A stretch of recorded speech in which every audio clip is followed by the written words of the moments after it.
2-1. Carla, game that arguably you could have won, but ended up losing right at the death. Yeah, it was. It's turned out to be a frustrating afternoon for all involved really. I thought we started quite bright the first 20 minutes. I thought we had the upper hand, but our final third quality was lacking. Which is the cutthroat of the business, unfortunately. And you got in at half time, regrouped a little bit, and Gaffer just sort of said stay patient, up a work rate a little bit more in terms of quality and sharpness, and the goal will come. It didn't really materialise, and you got that sucker punch sort of play from Altrincham. But at the time I thought they deserved it. They were going into the game quite strong, and we had to respond yet again. We did respond, but unfortunately it didn't go our way at the death again.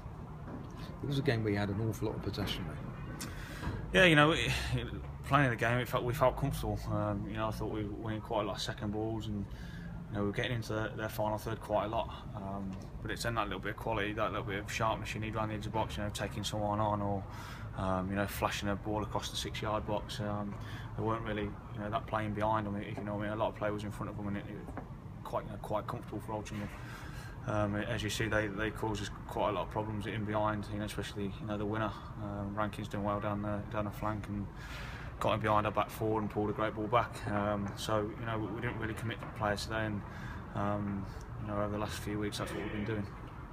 And that sucker punch, if you like, part of that was a function that you were clearly trying to win the game. Once you got back, you were saying, right, we're not going to settle for a point. Yeah, of course. What we felt. We was on top of the game even before we scored. We got back on level terms, and we was on top of it, especially when we scored. They sort of sat in, and they were wasting time, taking a point. They were. So yeah, the gaffer's always positive. When we got back to 1-1, we want to go and win game. No disrespect to Altrincham, if we want to go and win the league and be in there with a shout, we've got to win these games. I know they've got a good record at home and beat some good teams at home, but we've got to be winning these games. And the gaffer's always positive about when we get back to 1-1, no matter how late it is, we've always got another chance in us. I think the ref, to be honest with you, today missed a couple of fouls on Amari and Morgan Smith, around the final third, and we've been dangerous on set pieces, so and that's quite disappointing. A day when a number of the teams near the top have lost against sort of teams perhaps they might have thought they might have got something out of. You played in this league an awful lot. How competitive is it as a league? Oh, it's a very tough league. Like you said, I've been in here quite a long time now, so you like to see Wrexham's and Grimsby to tell Wrexham been in it for 8 years. I think this is the ninth year.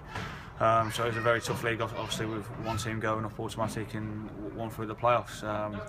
Listen, at the end of the day, there's 8 games gone. If you look at it, the monkeys off the back a little bit. Being undefeated. That's gone now. Next Saturday's a must-win game for us, really, if we want to keep. I don't know if Forest Green got another win at half-time. 1-0, didn't another win. So they're the early pace setters. So we want to be there or thereabouts. We've got to be winning next week at home.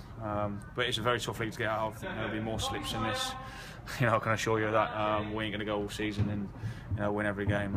If you think that, and people are going to be deluded. So there's going to be more slip-ups. But it's how you recover from the slip-ups. If we can go on 3, 4, 5 match unbeaten win or winning streak, and then you have a little slip up and recover. It's not so bad, but it's all about the recovery. You've got 2 home games coming up now. Win both of those, you'll be at the 2 points a game target. Yeah, massively. If we win Saturday, then everyone forgets about this result. And obviously, if we back that up with another great result, then like you say, we'll be on target and on point for where we want to be. But that's ifs and buts. It's all right talking about it. In the